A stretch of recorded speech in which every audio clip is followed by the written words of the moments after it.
Hello बच्चों, मेरा नाम है रितु मिश्रा। आज आपको हम हिंदी व्याकरण एवं पढ़ाएंगे कक्षा 5।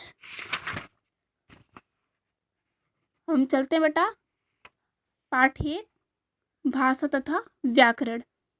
ये आपको हम मतलब कि पिछले वीडियो में यानी प्रीवियस वीडियो कह सकते हैं, उस वीडियो में आपको हमने पार्ट 1 पार्ट 2 करके आपके चैप्टर के जो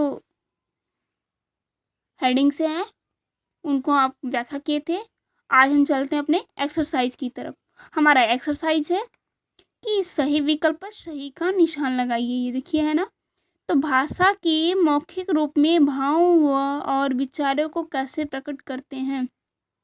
मौखिक रूप में बोलकर, लिखकर, संकेत दें। बेटा मौखिक की बात आई है तो हम बोलकर करते हैं, हमारा बोलकर सही होगा। बोली का क्षेत्र कैसा होता है?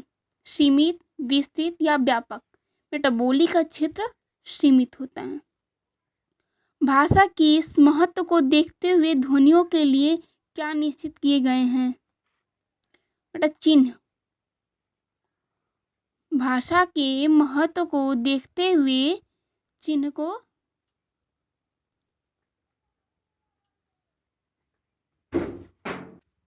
बेटा हमारा अगला प्रश्न है, गुजराती भाषा किस लिपि में लिखी जाती है?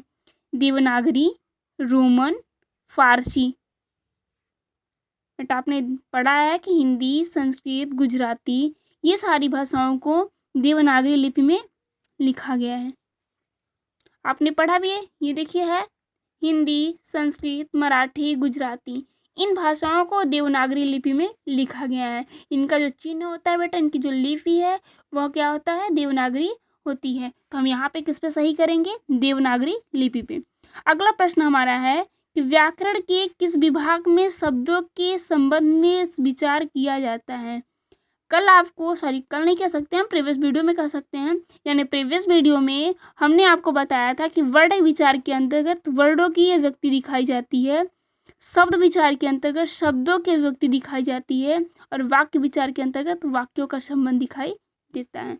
हमारा प्रश्न क्या पूछा है कि व्याकरण के किस विभाग में शब्दों के संबंध में विचार किया जाता है? तो शब्द विचार के अंतर्गत आएगा। तो हमारा सही आंसर होगा शब्द विचार। अब आते हैं हम अपने बेटा, पहले हम बुक वर्क कंप्लीट करते हैं, फिर कॉपी वर्क को ध्यान देते हैं। हमारा देखिए क्या है, इसको एक बार बोल लिए पढ़ लेते हैं। जैसे भाषा किसे कहते हैं, इसके कितने रूप होते हैं। और हमारा भाषा किसे कहते हैं?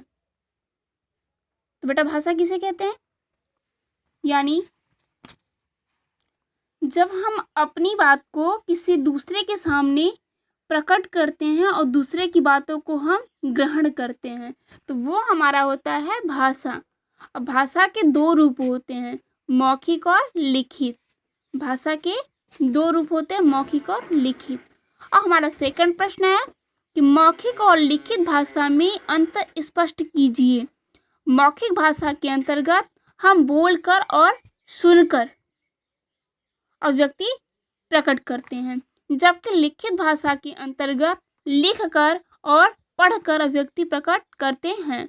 अब आता है बोली से आप क्या समझते हैं? किसी सीमित क्षेत्र में बोली जाने वाली भाषा को हम बोली कहते हैं। किसी सीमित क्षेत्र में प्रयोग की जाने वाली भाषा को हम बोली कहते हैं। यानी बोली का क्षेत्र जो होता है वो सीमित होता है। अब आते हैं घ नंबर प्रश्न में, लिपि की परिभाषा उदाहरण सहित लिखिए। लिपि की परिभाषा उदाहरण सहित लिखिए। लिपि क्या होता है? आपने देखा यहाँ पे दिया हुआ है कि भाषा की ध्वनियों को लिखने के लिए निश्चित किए गए चिन्हों को हम लिपि कहते हैं। जैसे आपने यहाँ पर उदाहरण पूछा है तो हिंदी भाषा की देवनागरी लिपि होती है, यानी हिंदी, संस्कृत, मराठी और गुजराती इन चारों भाषाओं की देवनागरी लिपि है। अब आते हैं हम व्याकरण के कितने विभाग होते हैं, नाम लिखिए। तो बेटा व्याकरण के आपने दिए हुए हैं 3 विभाग, ठीक है। 3 विभाग होते हैं, वर्ण विचार, शब्द विचार और वाक्य विचार। वर्ण विचार के अंतर्गत वर्ण का संबंध बतलाया जाता है, शब्द विचार के अंतर्गत शब्दों का संबंध बताया जाता है और वाक्य विचार के अंतर्गत वाक्यों का संबंध बताया जाता है। और हमारा है तीसरा प्रश्न, हमारे देश में बोली जाने वाली किन्हीं 8 भाषाओं के नाम लिखिए। तो हमारे देश में बोली जाने वाली 8 भाषा हमें लिखना है। हमारे देश में 22 भाषाओं को बोला जाता है, तो हमें केवल 8 ही लिखना है। यानी हम लिखते हैं पहले असमी, ठीक है, बांग्ला, ये सब बेटा देखिए क्या है, गुजराती,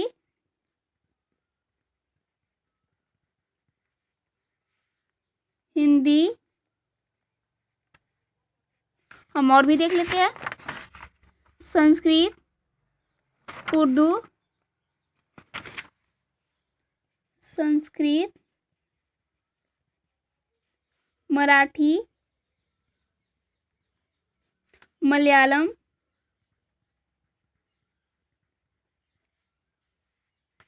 और है हमारा उर्दू। यानी ये 8 भाषाएं हो गई। हमें मिलान करना है हिंदी भाषा की। यानी चौथा प्रश्न हमारा है सही मिलान कीजिए। हिंदी भाषा की देवनागरी लिपि है, पंजाबी भाषा की गुरमुखी लिपि है, अंग्रेजी भाषा की रोमन लिपि है, चीनी भाषा की चित्रलिपि है, उर्दू भाषा की फारसी लिपि है। और हमें लिखना है कि दिए गए वाक्यों को पढ़कर लिखें उनमें भाषा का कौन सा रूप प्रकट होता है। मैंने कल रामायण पढ़ी, मैंने कल रामायण पढ़ी, तो बेटा रामायण को देख के पढ़ा गया, तो यह लिखित भाषा की अभिव्यक्ति है। दादी जी ने मुझे एक कहानी सुनाई, यह हमारा मौखिक है। अगला है राधिका ने पिताजी को पत्र लिखा, ये हमारा लिखित है।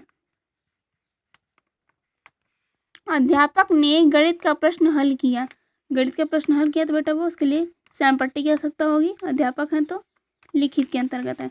नेताजी ने भाषण दिया, ये हमारा है मौखिक। अब है मेरा माताजी बहुत रूपवान है, नहीं मेरी माताजी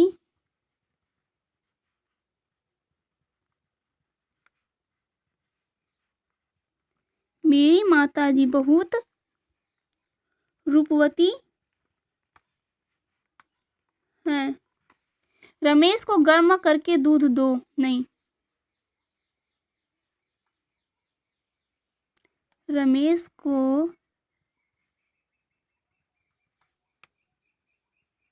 गर्म दूध दीजिए। आगे है यहाँ शुद्ध गाय का दूध मिलता है, यहाँ गाय का शुद्ध दूध मिलता है, यहाँ गाय का शुद्ध दूध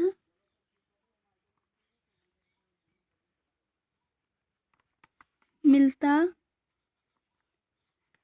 तुम्हारे को यह चॉकलेट किसने दिया है, आपको यह चॉकलेट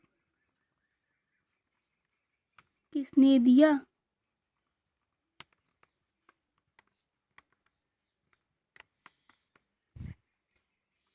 आगे है तितलियां फूलों पर बैठे हुई हैं,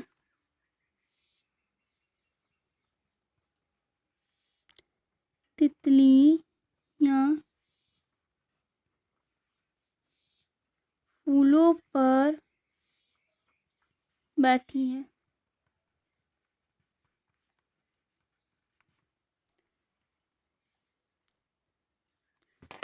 बेटा हमारा चैप्टर कंप्लीट होता है, अपने बुक को कंप्लीट करेंगे। Okay, thanks.